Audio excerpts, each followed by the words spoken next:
चलिए हाँ, तो आज थोड़ा सा क्लियर होगा आपका, है ना हाँ? पिछले दिन के मुकाबले के बोलो, तो बताइए कि पिछला दिन हमने क्या क्या पढ़ा दिया था आपको। उत्सर्जन के बारे में बताया था, अवशेष पदार्थों के बारे में बताया था, और उत्सर्जी अंग के बारे में बताया था, और क्या क्या बताया था। दुनिया में जितने भी सजीव है, दुनिया में जितने भी सजीव वो कितने प्रकार के पदार्थों को उत्सर्जन करते हैं। कौन कौन था रे?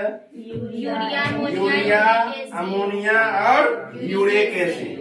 यूरिया, अमोनिया और यूरिक एसिड। उसके बाद हम देखे थे जीव में उत्सर्जन, देखे थे ना उत्सर्जन को। कितने प्रकार के जीव में देखे थे? 3 प्रकार के जीव में। वो कौन कौन था? एक कोशिकीय, पेड़ पौधे और मानव, यानी कि कह सकते हैं कोशिकीय जीव, पादप और बहुकोशिकीय यानी मानव। तो ये बताइए कोशिकीय जीव में जो उत्सर्जन अंग होते हैं, ये कोशिकीय जीव में उत्सर्जन अंग नहीं होते हैं। तो वो जो खाद्य कुछ खाते पीते हैं, यानी कि भोजन जब करते हैं पोषण के लिए, तो वो कैसे अपने अवशिष्ट पदार्थों को अपने भोजन से शरीर से कैसे निकालते हैं?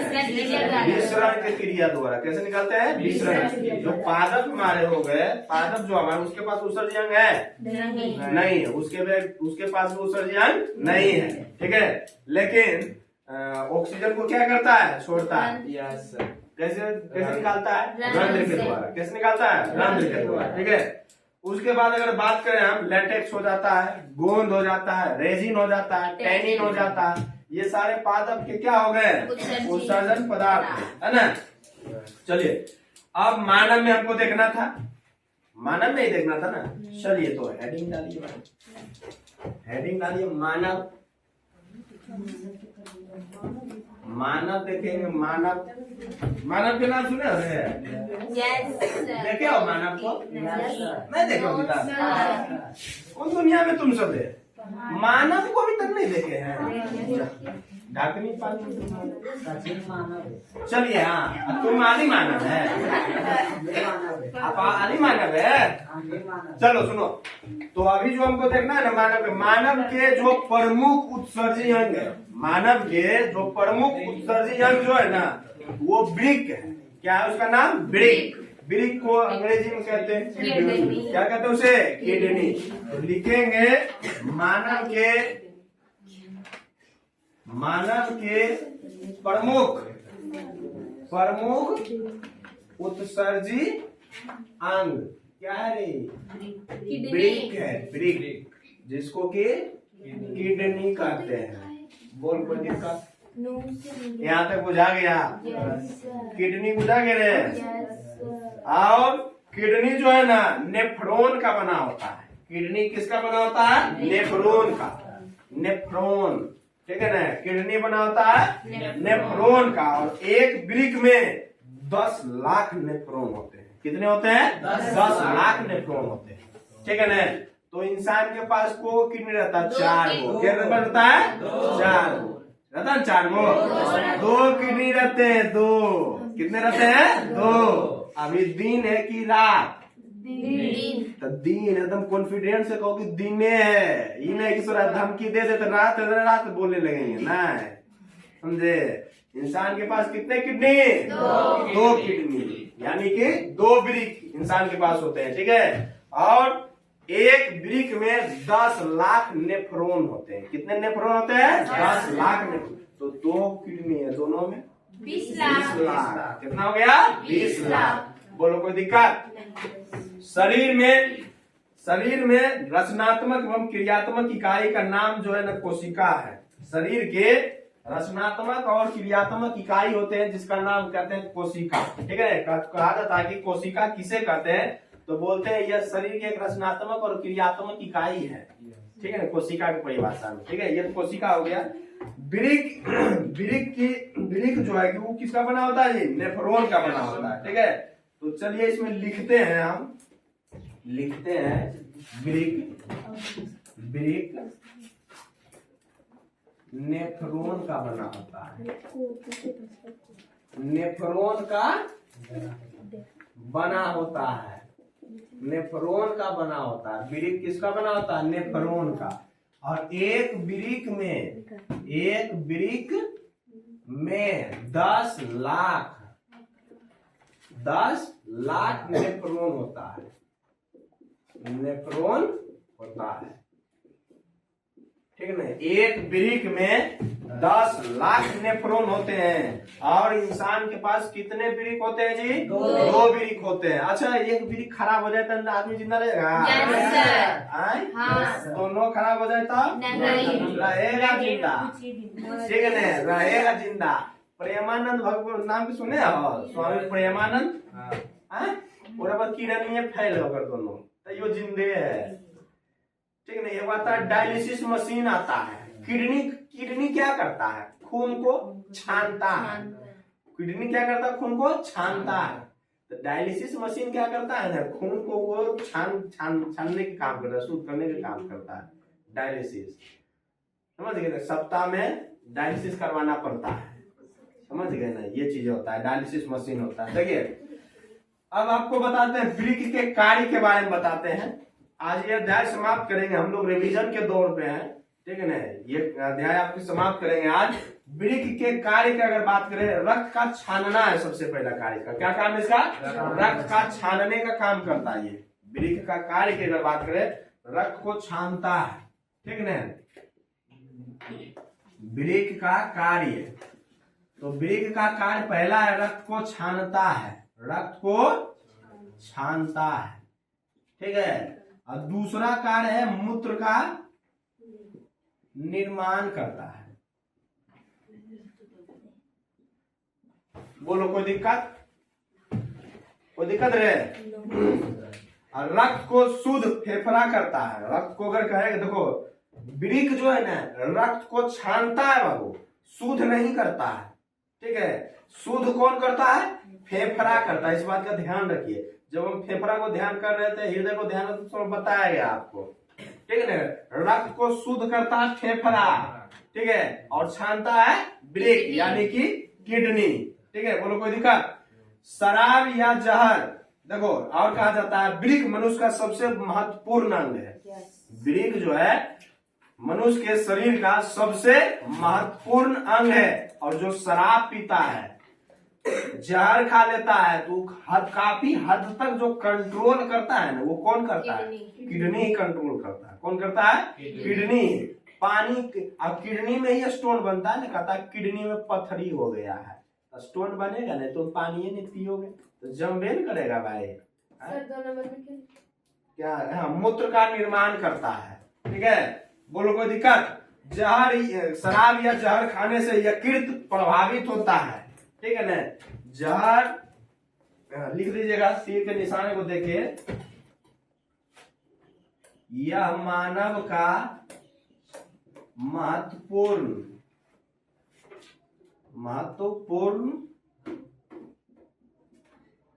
अंग है। यह मानव का महत्वपूर्ण अंग है।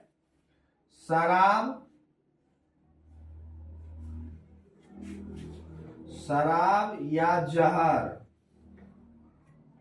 जहर से वृक्क प्रभावित होता है। आगे कहा जाए तो किडनी जो है जहर की मात्रा को काफी कंट्रोल करता है। किडनी जो है यानी कि वृक्क जो है जहर की मात्रा को काफी कंट्रोल करता है। काफी कंट्रोल करता है, ठीक है ना। बोलो, कोई दिक्कत? ये हो गया, इतना लिख लिए होंगे आप लोग, ध्यान कर लिए, ठीक है। अब हम थोड़ा सा पढ़ेंगे मूत्र के बारे में, ठीक है ना।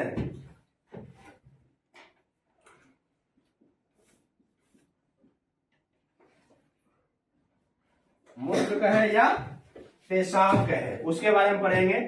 सबसे पहले कहा जाए कि मूत्र में जो है कि 96% जल होता है। 96% जल होता है। 2% यूरिया होता है और 2% अन्य पदार्थ होते हैं। समझ गए? अन्य पदार्थ 2% होते हैं। हम कहेंगे मूत्र में 96% जल होता है। ठीक है, जल की मात्रा कितना है? 96%। ऑब्जेक्टिव में पूछ सकता है, नहीं पूछ सकता है? ठीक है, 96% जल होता है, 2% यूरिया होता है और 2% अन्य पदार्थ होते हैं। अन्य पदार्थ होते हैं। अन्य पदार्थ होते हैं 2%। अन्य पदार्थ होते हैं 2%। ठीक है, मूत्र का जो स्वभाव है, अच्छा ये बताइए, मूत्र अम्लीय होता है या क्षारीय होता है? अम्लीय। पीएच मान आप याद कर लो, 10 को उसमें दिया हुआ है, याद जरी कर लो। समझ गई? हम भाषण लवन में पेशाब अम्लीय होता है या क्षारीय होता है? जी बताइए। कितना होता है पीएच मान उसका? 7.4। हाँ?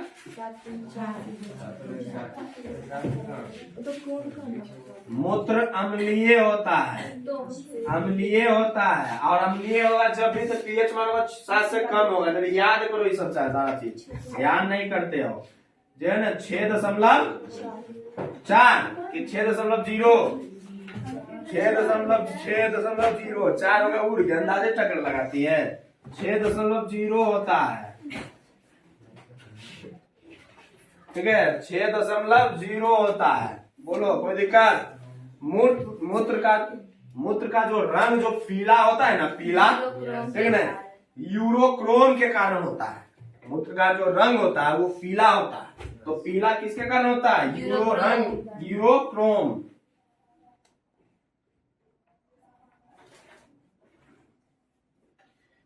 पीला होता है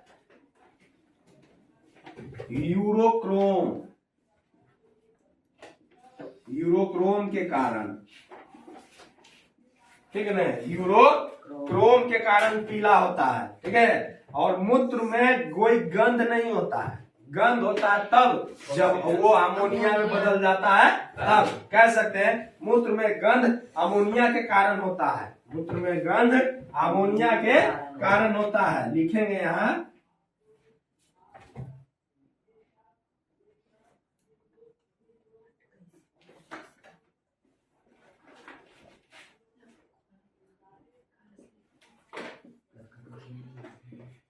अमोनिया के कारण होता है। हो गया? चलिए, मूत्राशय में और देखो, यूरिया से अमोनिया मात्र कितने घंटों में बन जाता है? 2 घंटों। यूरिया जो है ना, अमोनिया मात्र 2 घंटा में बन जाता है। कितने घंटा में? 2 घंटा में। ठीक है, मूत्राशय में लगभग 500 ml मूत्र जमा रहता है। मूत्राशय में लगभग कितना? 500 ml।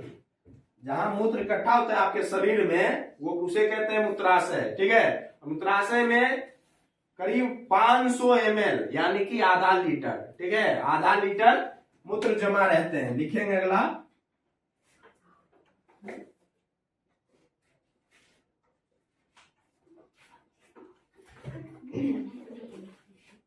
लगभग 500 ml मूत्र जमा रहते हैं, जमा रहता है। मूत्राशय में लगभग 500 ml क्या होते हैं? मूत्र जमा रहते हैं। ठीक है, बोलो कोई दिक्कत? क्लियर है यहाँ तक? चलिए, अब जो है ना, थोड़ा सा ब्रेक की एक संरचना बनाते हैं। नॉर्मल सी संरचना बनाएंगे।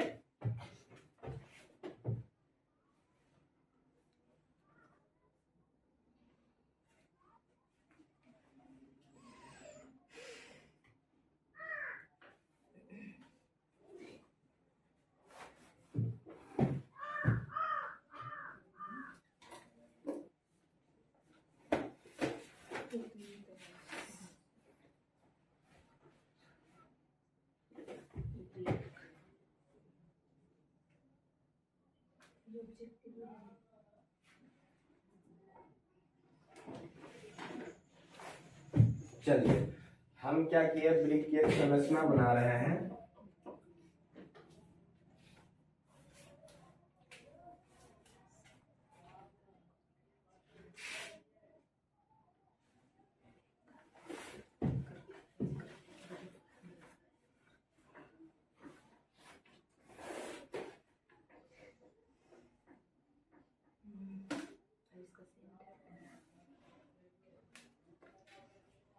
ये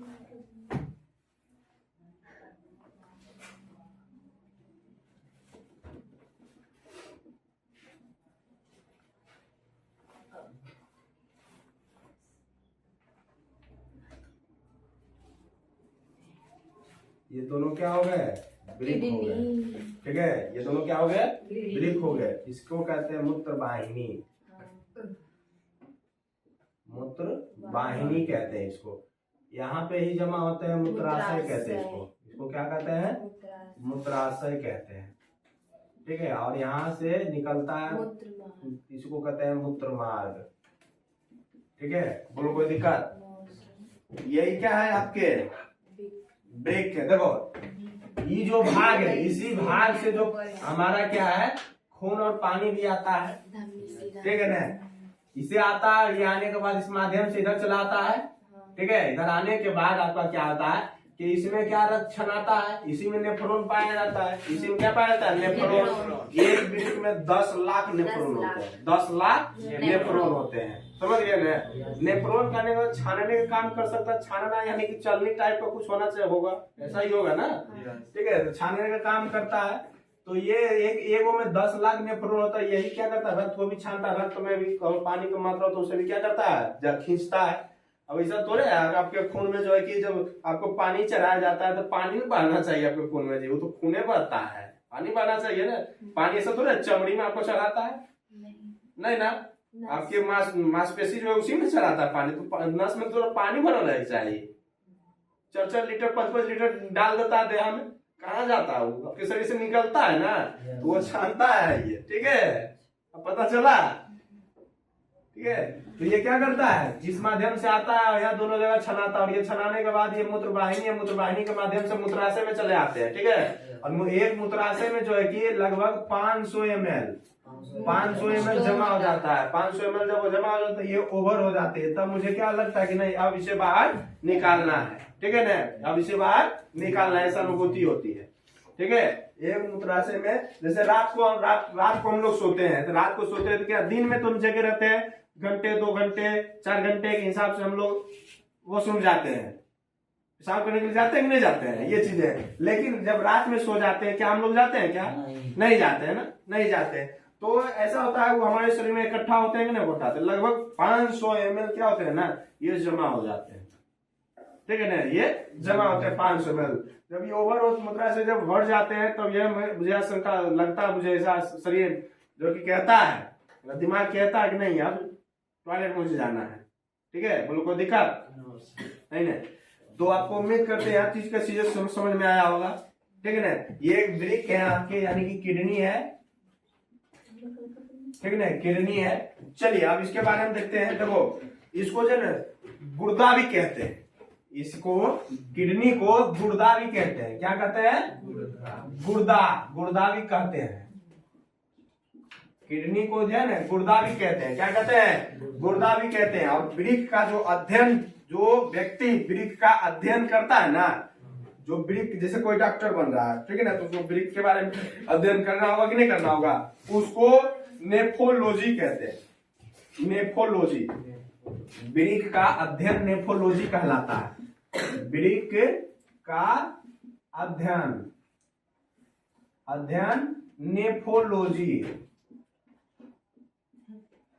नेफ्रोलॉजी कहलाता है।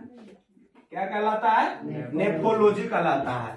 और जो वृक्क का अध्ययन नेफ्रोलॉजी कहलाता है, तो भाई नेफ्रोलॉजी हम बने, यानी कि हम डॉक्टर बने नेफ्रोलॉजी का हम। ठीक है ना, अध्ययन करके नेफ्रोलॉजी इसलिए कहा गया क्योंकि नेफ्रॉन पाया जाता है उसमें, नेफ्रॉन के बारे में पढ़ रहा है ना। ठीक है, नेफ्रोलॉजी कहलाता है। और स्पेशलिस्ट बन गए, जैसे एगो डॉक्टर हुआ ना, कौन चीज है ना, सब एक इलाज कर दिया, समझे, सब कुछ के इलाज कर दिया। लेकिन एक वो स्पेशलिस्ट होता है। ठीक है ना, तो नेफ्रोलॉजी का जो स्पेशलिस्ट होगा, नेफ्रॉन का जो किडनी का जो स्पेशलिस्ट होगा, उसको नेफ्रोलॉजिस्ट कहते हैं। उसको क्या कहते हैं, इसके स्पेशलिस्ट को, इसके स्पेशल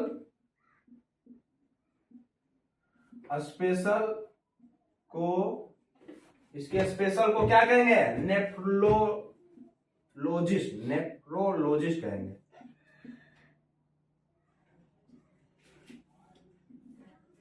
नेफ्रोलॉजिस्ट कहते हैं, ठीक है, नेफ्रोलॉजिस्ट कहते हैं। ये भी ध्यान रखिएगा, नेफ्रोलॉजिस्ट किसको कहते हैं तो बता सकते हैं ना। हाँ, नेफ्रोन के स्पेशलिस्ट को हम नेफ्रोलॉजिस्ट कहते हैं। बोलो कोई दिक्कत? स्पेशलिस्ट करने का मतलब ओकरे पर काम करे। दांत वाला, दांत के जो दांत में दर्द होता है, ये सबको क्या होता है? स्पेशलिस्ट होता है, ठीक है, दंत तो स्पेशलिस्ट कहलाता है। विशेष रूप से वो दांते के इलाज ही करेगा। और उसके अलावा तुम जाओगे बुखार देखे, बुखार लगल है, भगा देगा तो जी ना। वो दांत स्पेशलिस्ट है। तो दांत में कोई समस्या आता बता भाई, वो दांत के बारे में देखेगा, ठीक है। बोलो कोई दिक्कत? इसका आकार जो है ना, इसका जो आकार होता है, वृक्क का जो आकार होता है, वृक्क का जो आकार होता है, वृक्क का आकार जो होता है, कैसा दिखाई दे रहा है? सिमिया के बीच में जैसे दिख रहा है, सेम के बीज के जैसा या फिर राजमा के जैसा दिखाई देता है, ठीक है ना। सेम के बीज, सेम का बीज या राजमा का बीज के जैसा होता है, राजमा के बीज का जैसा होता है, जैसा होता है। सेम के बीज या राजमा के बीज का जैसा होता है। अगर इसके बात करें, इसके वजन का अगर बात करें तो 140 ग्राम होता है। 100 वृक्क का जो वजन है ना, वृक्क 140 ग्राम का होता है। वजन जो है ना कितना होता है? 140 ग्राम होता है। और एक इंसान में कितने वृक्क हो जाते हैं? इसकी संख्या 2 होती है। इसकी संख्या 2 होता है। कितना होता है? 2 होता है। और ये किससे घिरा होता है जी? कौन सा झिल्ली से घिरा होता है? पेरिटोनियम, ठीक है, पेरिटोनियम झिल्ली से घिरा होता है। यह पेरिटोनियम झिल्ली से घिरा होता है, झिल्ली से घिरा होता है, पेरिटोनियम झिल्ली से क्या होता है? घिरा होता है। और वृक्क की रचनात्मक और क्रियात्मक इकाई जो है कि नेफ्रॉन होती है। वृक्क की रचनात्मक और क्रियात्मक इकाई क्या होते हैं? नेफ्रॉन होता है, नेफ्रॉन होता है। बोलो कोई दिक्कत रहे? और वृक्क की लंबाई की अगर बात करें, वृक्क की लंबाई कितना होता है? 10 सेंटीमीटर। कितना होता है? 10 सेंटीमीटर। चौड़ाई कितना होता है? चौड़ाई जल्दी बताओ। 5 सेंटीमीटर। और मोटाई कितना होता है? मोटाई 2.5 सेंटीमीटर। मतलब आधा करते चल रहे, लंबा 10 ओकर आधा। बोल कोई दिक्कत? ध्यान होगा। हम 10 याद रखेंगे तो बाकी कुछ निकाल देंगे। और इसमें बाहरी परत, इसके जो बाहरी परत होते हैं वो मेडुला और कभी नहीं सुधरेगा।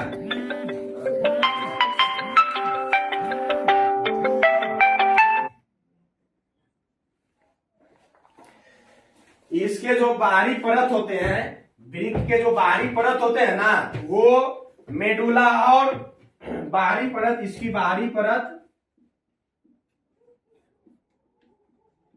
इसके बाहरी परत किसका होता है जी? मेडुला के होते हैं। मेडुला का बना होता है, इसकी बाहरी परत मेडुला का बना होता है। और भीतरी परत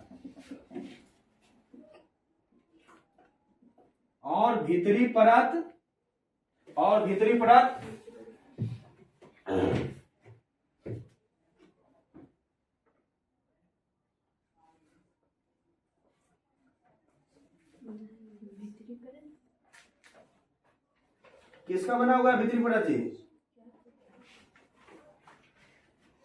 भीतरी परत किसका बना हुआ है? जल्दी बताओ।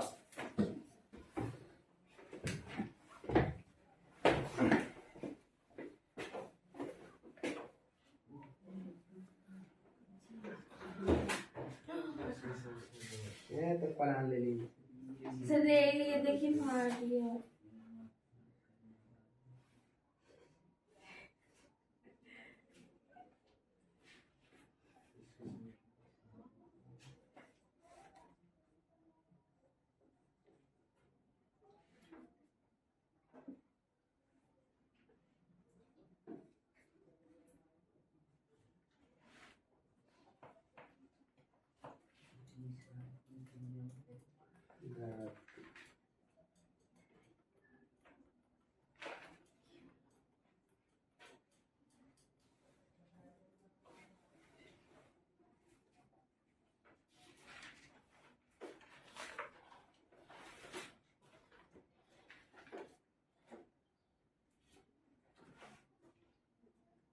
कितने में लिखे हुए ग्लोमेरुलर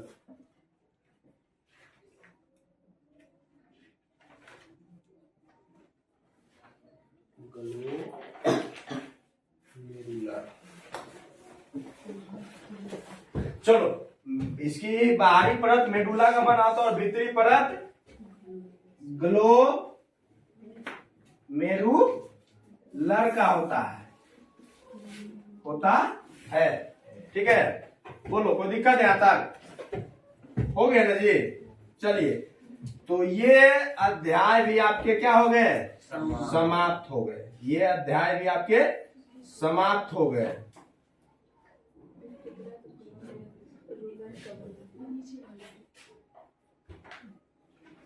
ये आपके ये अध्याय भी आपके समाप्त हो गए। ठीक है, ये अध्याय आपके समाप्त हो गए। कुछ क्वेश्चन होते हैं जो आपको घर से बना लेना है, या फिर देखो एक टॉपिक और बचा है इसमें, हीमोडायलिसिस। हीमोडायलिसिस क्या होता है? डायलिसिस एक मशीन होता है। ठीक है, डायलिसिस क्या होता है? एक मशीन होता है जिसमें किडनी काम नहीं करता है ढंग से। जिसका किडनी काम नहीं करता तो उस मशीन के माध्यम से क्या किया जाता है ना, उसके रक्त को क्या करते हैं? शुद्ध किया जाता है। वह हीमोडायलिसिस कहलाता है। समझ गए ना? बहुत महंगा मशीन आता है, डायलिसिस मशीन बहुत महंगा आता है, और ये थोड़ा सा प्रक्रिया भी महंगा पड़ता है। और सप्ताह में कम से कम उसको जो है कि अपना रक्त को शुद्ध करवाना पड़ता है। क्या करना होता है कि उसके शरीर में डायलिसिस यहाँ से जैसे क्या है, मांसपेशिन लगाया, लगाने के बाद वो क्या आ जाएगा? देखो बताते हैं, ये किसी का हाथ है। ठीक है, किसी का हाथ है। यहाँ क्या किया? लगाया मशीन, यहाँ लगाया, सुई लगाया, सुई लगाने के बाद यहाँ आया, यहाँ से आने के बाद ये मशीन लगा हुआ है। ठीक है ना? मशीन में आया, आता है पाइप के माध्यम से खून आया मशीन में, और ये मशीन जो है किधर से लाया, और मशीन में जो है लगा हुआ रहता थी क्या कहता है उसको? रक्तदाब मशीन। रक्तदाब जिसको कहते हैं ना, ब्लड प्रेशर में, ब्लड को प्रेशर जैसे आप ऐसा नहीं कि एक मरते कुले खूना खींच ले, भाई मर ही जाएगा वो, मर जाएगा ना, मर जाएगा। यानी कि कह सकते हैं एक कृत्रिम ढंग से इसका मांसपेशी बनाया जाता है, जिसको यहाँ क्या डायलिसिस मशीन में लाया जाता है। डायलिसिस मशीन से होते हुए फिर यहाँ ये वापस आता है, और ये फिर सीरा में जाके मिल जाता है, और सीरा से फिर जाके आपके शरीर में पूरा फैलता है। समझ गए ना? ये हीमोडायलिसिस मशीन होता है। तो मतलब कह सकते कृत्रिम तरीके से, मानव निर्मित तरीके से क्या करता है? खून को साफ करता है, वही डायलिसिस मशीन कहलाता है। बोलो कोई दिक्कत? ये चीजें हो गई। तो ये अध्याय भी आपके समाप्त होते हैं। ये अध्याय आपके आज समाप्त होते हैं। बोलो कोई दिक्कत? क्लियर है? चलिए एक बार देख लेते हैं, फिर से रिपीट करिएगा थोड़ा सा आप लोग। पहले समझते हैं मानव के बारे में। हमने देखा था तीन प्रकार के जीव में हम क्या देख रहे थे? उत्सर्जी अंग को देख रहे थे। 3 प्रकार के जीवों में क्या देख रहे थे? उत्सर्जी अंग को। मानव के प्रमुख उत्सर्जी अंग जो वो क्या है? वृक्क है। मानव के प्रमुख उत्सर्जी अंग वृक्क है। वृक्क जो है मानव के सबसे प्रमुख अंग है। और वृक्क किसका बना होता है? नेफ्रॉन का बना होता है। नेफ्रॉन का बना होता है वृक्क। और एक वृक्क में 10 लाख नेफ्रॉन होते हैं। एक वृक्क में कितने? 10 लाख। सारे के सारे ऑब्जेक्टिव है आपके। ठीक है ना? सारे के सारे क्या है? ऑब्जेक्टिव है आपके। एक वृक्क में 10 लाख नेफ्रॉन्स होते हैं। और वृक्क का अगर कार्य की अगर बात करें तो रक्त को छानता है। रक्त को क्या करता है? छानता है। और मूत्र का क्या करता है? निर्माण करता है। वृक्क का यही काम है, रक्त को छानना और मूत्र का निर्माण करने में प्रमुख एकदम कार्य है ये। ठीक है, उसके बाद अगर बात करें ये मानव का क्या है? महत्वपूर्ण अंग। मानव का एक बहुत ही महत्वपूर्ण अंग है जिसका काम क्या है? नाम क्या है? वृक्क। शराब या जहर से वृक्क को क्या होते हैं? प्रभावित होते हैं। शराब पीते हैं, किडनी फेल हो गया है, कहता ही नहीं कहता है। शराब या जहर से क्या होता है? वृक्क प्रभावित होता है। और वृक्क जहर की मात्रा को काफी कंट्रोल करता है। वृक्क जो है ना, जहर की मात्रा को काफी कंट्रोल करता है। मूत्र या पेशाब की अगर बात करें तो मूत्र में जो है कि 96% पानी होता है, 2% यूरिया होता है, और 2% अन्य पदार्थ होते हैं। ठीक है, और मूत्र का जो रंग होता है ना पीला, वो होता है यूक्रोम के कारण, यूरोक्रोम के कारण, है ना। यूक्रोम नहीं कहते ना, यूक्रोम में को लड़ाई करे वाला देश है, ठीक है। यूरोक्रोम के कारण होता है। और मूत्र में जो गंध होता है ना, गंध होता है ना, वो अमोनिया के कारण होता है। और अमोनिया यूरिया से अमोनिया 2 घंटे में बदल जाता है ना। और मूत्राशय जो हमारे होते हैं वो उसमें लगभग 500 ml जमा होते हैं। मूत्र जो जमा कितने होते हैं? 500 ml मूत्र जमा होते हैं। और ये आपके वृक्क का आपके संरचना एक बना है, ठीक है। वृक्क को गुर्दा भी कहते हैं, वृक्क को गुर्दा भी कहते हैं। और वृक्क का अध्ययन नेफ्रोलॉजी कहलाता है। क्या कहलाता है? नेफ्रोलॉजी कहलाता है वृक्क का अध्ययन। और इसके स्पेशलिस्ट को क्या कहते हैं? नेफ्रोलॉजिस्ट। क्या कहते हैं? नेफ्रोलॉजिस्ट कहते हैं। वृक्क का जो आकार होता है वो सेम के बीज का है या फिर राजमा के बीज के जैसा होता है। सेम के बीज का है या फिर राजमा के बीज के जैसा। वृक्क का जो वजन होता है 140 ग्राम होता है। और वृक्क की जो संख्या होती है वो 2 होते हैं, ठीक है। और यह जो है ना पेरिटोनियम झिल्ली से क्या होता है? घिरा। पेरिटोनियम झिल्ली से घिरा होता है। और वृक्क का रचनात्मक और क्रियात्मक इकाई क्या कहलाता है? नेफ्रॉन। क्या कहलाता है? नेफ्रॉन। और वृक्क की लंबाई 10 सेंटीमीटर, चौड़ाई 5 सेंटीमीटर और मोटाई 2.5 सेंटीमीटर था। बोलो कोई दिक्कत? इसकी बाहरी परत मेडुला का होता है और भीतरी परत आपका ग्लोमेरुलर का होता है। बोलो कोई दिक्कत? तो ये रहा उत्सर्जन अध्याय आपके समाप्त हुए। आपको मंगलवार को इसका सब्जेक्टिव टेस्ट लिया जाएगा, चारों अध्याय का।